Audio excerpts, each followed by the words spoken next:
How you doing, everyone? Welcome back to the channel.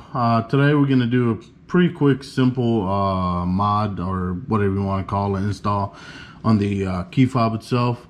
Most people that do the key fobs because this hoop is broken, but I just wanted to change the look of mine. And it's simple, cheap, and it gives you a different look. I think that I paid like only 30 bucks for this, including shipping and all that. So this is the AJT Design key fob. It's pretty simple to change it.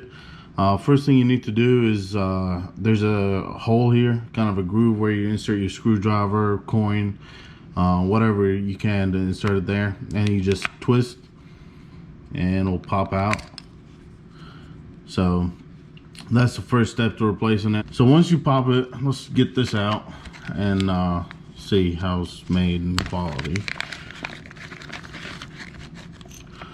So what comes in the package, you get the key fob itself, of course, their instructions and website and all that stuff is in here. It comes with a nice die cut, and then of course your hardware and your tools to be able to replace this. So this is pretty good quality plastic. I mean, at the end of the day, it's just a plastic piece, but it's a lot better looking than the factory key, even though I like the factory key.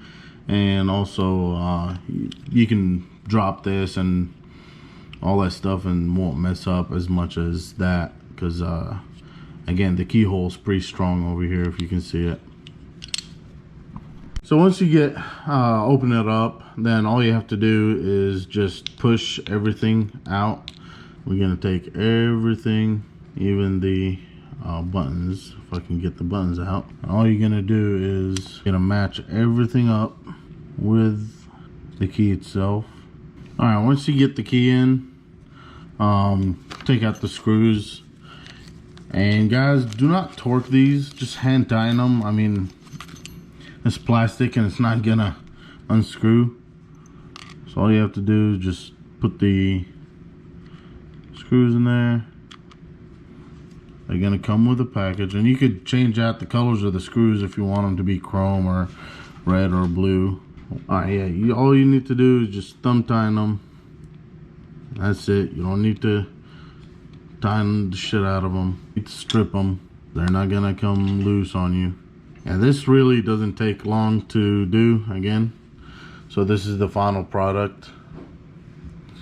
And make sure you go click, make sure everything works. But yeah, if y'all like this video, go ahead and like, comment, and subscribe, and I'll have another video coming up. See y'all.